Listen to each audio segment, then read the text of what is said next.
As for our Fridays, every morning, your classes from 7 to 10, you'll have our pediatric optometry laboratory. So I do understand that your lecture have already had your or you've already had your orientation. And for our Friday discussion, tayo ay mag-a-apply lang naman ng mga natutunan niyo sa lecture to our laboratory class. So since you have just had your orientation for the lecture and have not started yet with your discussion, am I right? Tama? Yun yung nakita kong timeline ni Dr. Simpao eh. Hindi pa kayo nagdi-discuss? Okay. So having said that, hindi muna tayo uh, discuss, but again, I will leave you with an activity and an advanced activity for you to do this morning. So parang hindi rin tayo masyadong madelay because we are anticipating to have an actual patient by midterms already. So we will start with our orientation and have an advanced test this morning. So for our agenda once again, because I could see a few number of students na hindi ko na-meet on-site before. So I wanted to once again know everyone and familiarize yung way natin of how we are to submit our activities, how we'll do our activities for those who have just had their first meeting with me for our on-site class. So again, yung ating online platform, which is CE Leaps, our requirements, timetable right now is very, very vague. So hindi ko pa siya ipapublish. Maybe this evening I will be able to complete it and post it sa ating announcement. For your grading system as well, we'll just have a short review, our course overview, some reminders for today and for later. Pagkatapos natin ma-discuss lahat ng ito, we'll have a roll call attendance. And of course, our agenda to have or to start our activity for the laboratory. So once again, sorry, hindi ko pa siya na-edit. So hindi naman tayo mag-weekly na virtual class. We will just have it siguro if not just today, maybe we will have it 2, 3 more times. But definitely most of our activities will be on site. So the rest of the week, you need to accomplish the modules, yung mga asynchronous natin. So before browsing, you can see the details of our class, what comprise our laboratory class and your lecture class as well by reading our orientation page. For your modules, yung modules natin ay ipapublish natin every time na tayo ay mag-o-open ng panibagong activity. I will give you a short na or I will give you an idea of how our activities will go after natin ma-discuss yung timeline. For the announcements, regardless of whether we are on site or we are online or if there's any changes with regards to our schedule, yung announcements natin will still be posted sa CE Leaps. So if there aren't any, walang announcement, pero meron kayo naririnig na balita as to changes for our class, please always refer to our announcements sa Canvas more than it is yung mga verbal announcements. May I ask kung sino ang temporary na representative ng class ninyo para alam ko kung sino yung kakausapin? Or may magvo-volunteer ba or ako yung magvo-volunteer? Sir Nel, nandito ba? Nakita ko yung name mo kanina sa class list. Kaklase niyo ba si Shernel? Si Chanel po, yes po. O wala pa si Shernel. O sige, Anissa, ikaw na lang. Ikaw ang kakausapin ko kapag meron tayong changes. For the meantime, na wala pa kayong officers that is ha. Kasi syempre, kung meron na, so follow whoever it is that you chosen as your president. But for the meantime, if there are any announcements, I will contact Ms. Ramirez. So for our regular students and our irregulars joining the class, kung meron man tayong mga questions na kailangan ipatanong, if I will not be able to answer your questions through our inbox or through email, you can always reach out to Ms. Ramirez. So thank you, Ms. Ramirez. Sorry, ikaw na itatalaga ko dyan. Okay. For our classes, any postponements, rescheduling, or if there is a need for us to do it online or kung hindi ko naman sasabihin talaga na online yan, lahat ng class natin ay on-site, lahat ay makikita nyo dito sa ating announcements. For our communication, this will be done through our CEU leaves. If you have very urgent matters to attend to with me, nandito ako every Mondays at 2:10, and then the afternoon I will be at the Vision and Eye Care Center sa Seniors Clinic. So if you will not be able to find me, of course, I am very much available online sa ating inbox. For your deadlines, again, hindi ko pa napapublish yung mga modules, so I think you will not be able to see kung ano yung mga specific na activities that you have for the specific day just yet. I am still in the process of um, placing a definite time schedule para doon sa activities na yun because medyo compressed siya ng prelim and we'll have again by batches sa mga susunod nating pagkikita. So please check on the deadlines once I have published the activities and once I have already announced the tentative schedule sa ating Canvas. So for our academic integrity, ito ulitin lang natin para tayo ay malinaw sa ating mga gagawin. Of course, this has already been reiterated sa inyo every year naman. So again, your homeworks, quizzes, and exams must be your own, except for assignments explicitly permitting collaboration, which is meron naman tayong mga groupings na hindi lang for patients, but we also have towards the end of our module 1, you will have to have a reporting as suggested by your lecturer. So yun ay gagawin ninyo and you will be grouped accordingly. You may not share, of course, your homeworks, quizzes, or exams with anyone else. Students may not engage in activities that will dishonestly improve their results or dishonestly improve or damage the results of others. For our examinations, quizzes, alam niyo naman na hindi naman ako mahilig magpa-quiz sa laboratory. For our examinations, should there be a need for us to do it na multiple choice, modified true or false, or identification. We will do it on Canvas online, but you will still be on site. Kung tayo ay mamamasyente na, and we will present or we'll have our presentations for a very simple case report for our patients later on.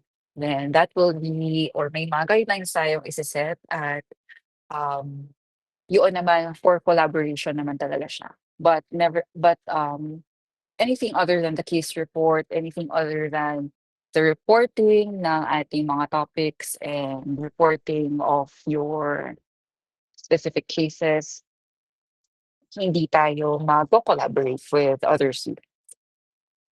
You may not plagiarize any part of your requirements that you may submit online. So if there is a need for you to have your citations for our reportings, most especially since may reporting kayo, if not by next week, by or 2 weeks from now, please proceed with citing or providing references to supplement your work. Of course, yung ating modules, you may not reproduce, distribute, or transmit, or share in any form or by any means yung materials natin for our CEU leaves. Anyway, yung ating canvas for our subject ngayong semester, more on publishing lang naman ito ng mga activities that you will do. The rest, yung mga supplementary na discussions natin for your lecture will not be posted anymore online. So may mga specific modules tayo na makikita niyo yung discussion, very short discussion, and there are na solely modules for you to upload your activities online. So ano nga ba ito? So for our guidelines, again, if meron tayong kailangang i-submit, may mga activities tayo. Medyo marami kasi tayong activities talaga for our class. So please remember to submit only once. So be sure to proofread for submission, check kung tama yung file na yan. Data activities will have a 25% score deduction in order to improve compliance. And if you will not be able to take the activity, please make sure to provide an excuse letter to accomplish your readmission slip, and please provide the following. So yung reason niya kung bakit, letter signed by your parents ID with your signature. If you have any valid reason, itong access ng video recording, please disregard since tayo ay naka-onsite naman. And during our on-site meetings as well, kung tayo ay magdi-discuss very briefly lang naman, try not to record audio man yan or video yung ating uh, i-record na laboratory laboratory discussion. Yung activity natin, of course, meron tayong mga pasyente. So, magbibigay ako ngayon for our semester ng data privacy na consent form para lang since bata yung mga pasyente natin and we would not want to um, divulge anything without their consent, especially during case presentations. So, yun, lahat ng yun ay may permiso dapat. So, if you will not be able to join the class on-site or online, especially again, since meron tayong mga collaborative na activities, hindi naman puwedeng yung nandito lang yung gagawa, tapos meron din kayong grade. You will have a separate na activity that you need to accomplish. Another, if reporting yan, another reporting of your own, meaning individual. So please make sure that if you have any valid reasons para makuha niyo yung activity na yun for you to get the specific na points for that activity, sorry, you need to provide those proof and you need to have the following valid reasons or kung wala naman dito, kung ano sa tingin niyo yung valid na reason natin. So for our course requirements, ito hindi ko naman pala siya na-edit.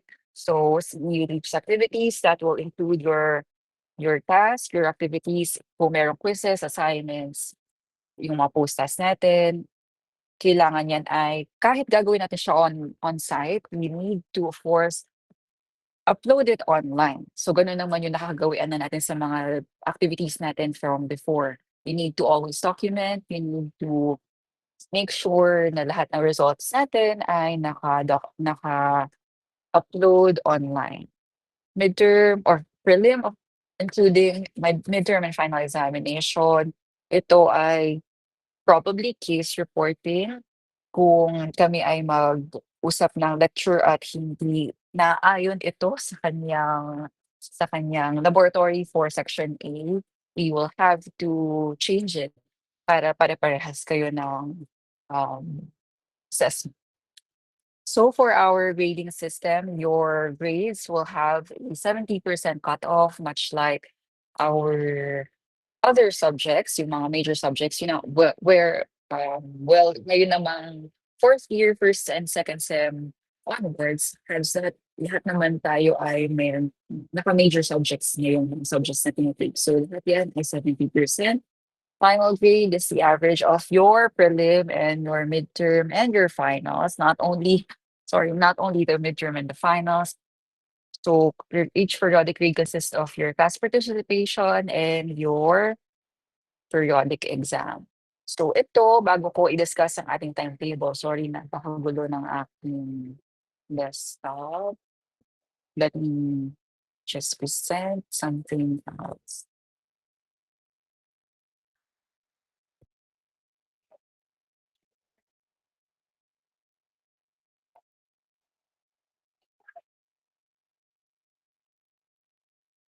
Mm. So again, Please view the orientation page para ma-idea tayo kung ano yung mga kailangan natin malaman para dito sa ating course. Meron pa ba akong ibang slide? Okay. So later I will discuss that. For our modules, ito hindi ko pa siya ipa-publish, but just to give you an idea of how many or kung ano-ano yung gagawin natin. So our course is, of course, focus on the development of each child, development of the structures for visual function and visual development. So that will include yung milestones natin, visual milestones and developmental milestones ng mga bata. So general and ocular ang kailangan nating malaman. And we have four activities under module 1, not unless of course meron tayong iba pang kailangan gawin. For module 2, this is just one activity involving case history leaking. For module 3, ito yung medyo marami-rami. So I have seen, I think, until 11. So more or less 11 or 12 activities ata yung ginawa ko. But most, I think just the 11, I have yet to finalize the timeline of. So, so lahat ng ito by module 2 to module 3, lahat ng ito ay meron na kayong, hopefully, meron na kayong patience. So as early as now, let me let me go over our requirements para prepared kayo kung ano yung kailangan natin gawin. So again, module 2 to module 3, lahat ng ito ay inaasahan natin na mamamasyente na kayo para by the next semester, since special cases ang kailangan nating i-handle, not only the regular pediatric patient, mas familiar na kayo. So it was supposed to be during this semester, you just need to do it by yourselves, meaning wala kayong patient. Yun ang una namin napag-usapan. Pero since alam ko nagawa niyo na yung case history, nagawa niyo na yung mga tests na most of our tests comprising the comprehensive eye examination you have already done, apart from those na special targets for pedia na patient. Kaya hindi na rin natin siya hindi it won't make sense if we just do it na kayo-kayo lang. So again, meron tayong mga ire-require na patients for you to do our eye examinations. Kaya so ito lang naman. So for today, we'll just have our module 1 check-in activity 1. Let me just stop sharing the screen.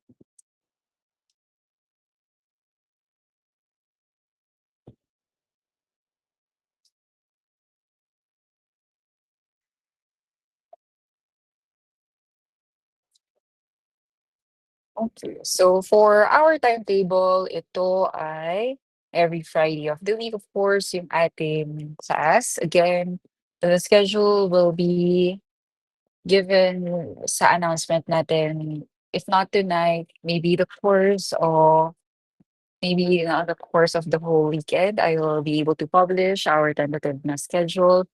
For our examination, ito na plot ko na siya. So prelim exam will be on September 12, midterms will be on October 24, and final examination will be on the last day, November 29, 2025.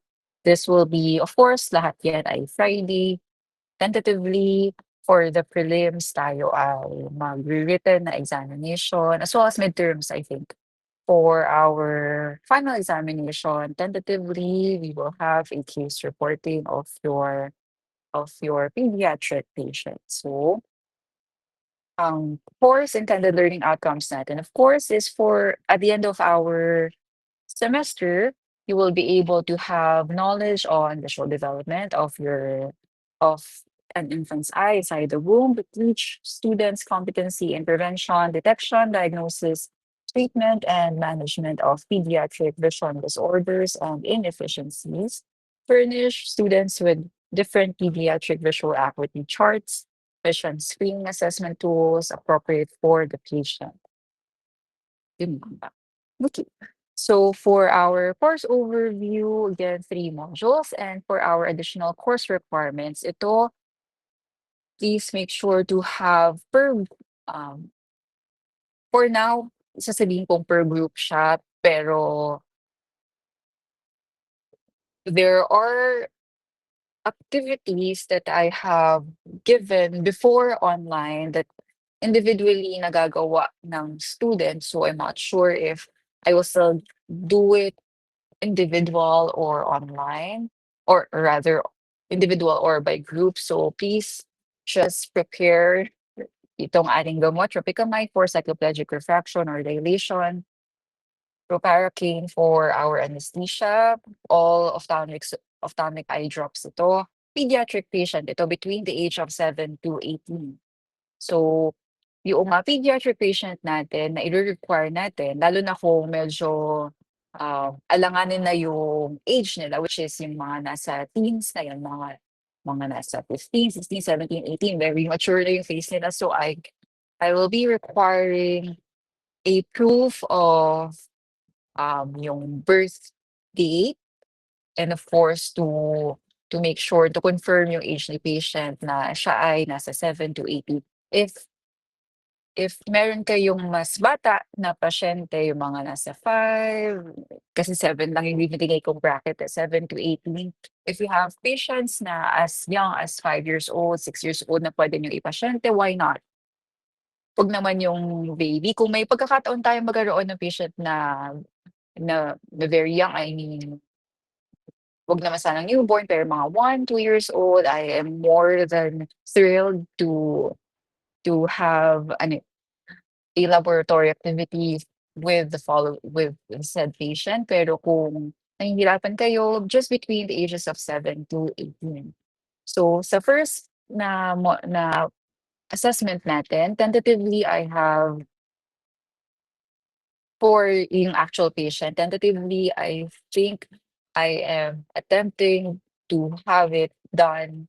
It's not individual, by partner. So maybe as early as now, meron na kayong partner or group na sa tingin niyo ma magagawa niyo yung activity niyo ng mas maayos, much like yung mga naging case reporting natin from last time. So yung groups natin will be based on your preference na lang. Hindi ako yung mag-a-assign para mas maayos yung paggawa natin ng mga activities natin, mas alam niyo kung paano yung mga kasama ninyo during your patient handling, during your case presentation. So,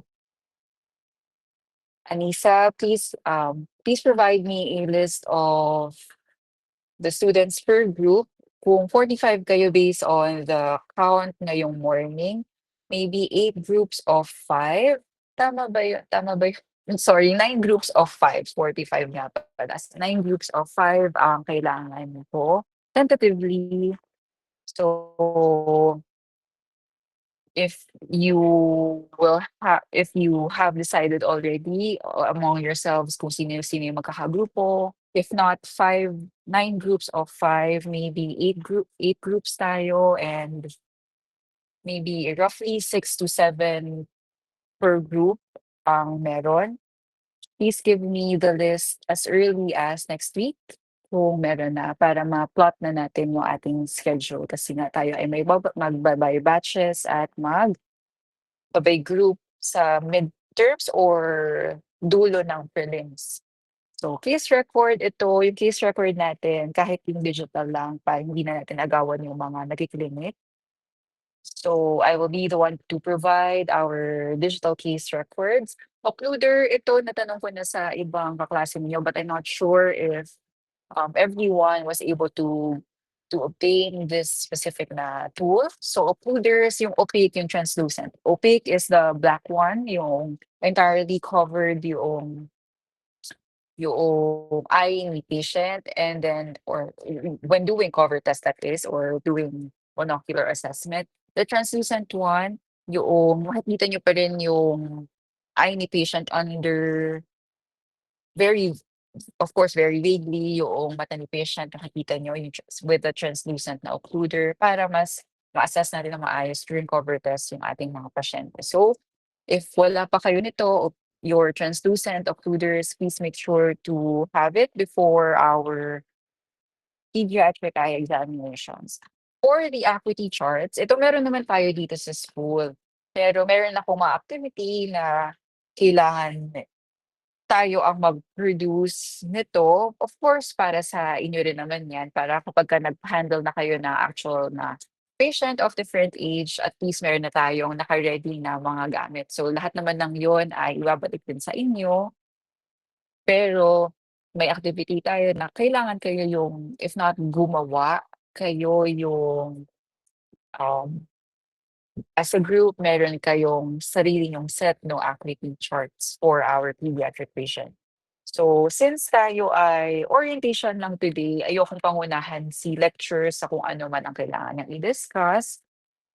Our task for this morning is to have an advanced na laboratory activity which will be based on your ocular embryology. So ito, since hindi pa ito na-discuss ng inyong lecture at hindi ko pa siya isa-summarize bilang tayo ay laboratory class, you could either this will be done or this will be open from today up until August 15, which is next week. So you have 1 week to do it. This is asynchronous na gagawin. Illustrate and label the embryological development of the different ocular structures. So if you can have online references, you can have book references, because I know there are ocular embryology books available sa library that you can browse para magkaroon kayo na idea about our task this morning. So again, just provide your citations, illustrate and label yung ating mga kailangan, which is yung development of the optic cup leading to the development of the formation of your retina, ciliary body, and iris, development of the lens, and development of the vitreous. So ito, illustration is through traditional pen and paper method. Ibig sabihin, wala tayong digital art na ipapasa. Hindi kayo magpe-print lang ng ocular embryology. Kailangan nyo itong i-illustrate para ma-familiarize nyo yung sarili ninyo doon sa mga susunod nating topics. This is not our, so ito hindi pa natin siya i-discuss today. You will summarize your lecture discussion, which you will have next week, and then we'll go through it sa laboratory on Friday. So please make sure to illustrate using traditional pen and paper. Be as creative as you want. Scan or take a picture of your finished work and submit as PDF or photo na format, any photo format. Indicate your name, your year level and section, and the date today. So again, you have 1 week to do it. You have the option to refer to online or book references na nakikita niyo sa library. That's okay. This is an advanced task for everyone to do. Kung if you wish to check the discussion of Dr. Simpao next meeting sa inyong lecture para may reference kayo as to our task today, okay lang naman yon. But meron naman available na resources online and sa library. So if you need to do it now or if kaya na siyang gawin ngayon, pwede niyo na siyang gawin ngayon. So dahil nga hindi pa kayo nagla-lecture, hanggang dito lang muna ang gagawin natin. So this is just for our orientation, para lang may idea kayo kung ano yung mga ihahanda ninyo, para meron kayong idea kung sino-sino yung mga makakasama ninyo rin sa ating activities. So again, magpalista, tama ba yung term na gagamitin ko? Kayo kay Anissa, kung sino-sino yung sa tingin niyong gusto niyong kagrupo, either 8 groups of 6 or 7 or 9 groups of 5 since 45 kayo sa class natin na 'to. Then please make sure to give me the list not later than next week pag tayo ay bago tayo mag-end ng class next week. So we will have our class on site by August 15, tama ba yung date ko? By August 15, so sorry.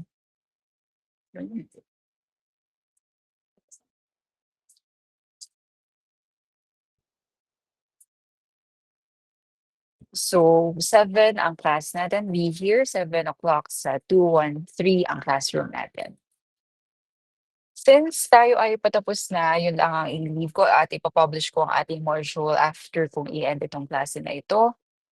Please open your cameras once I call your name. So we'll just have a short roll call attendance to conclude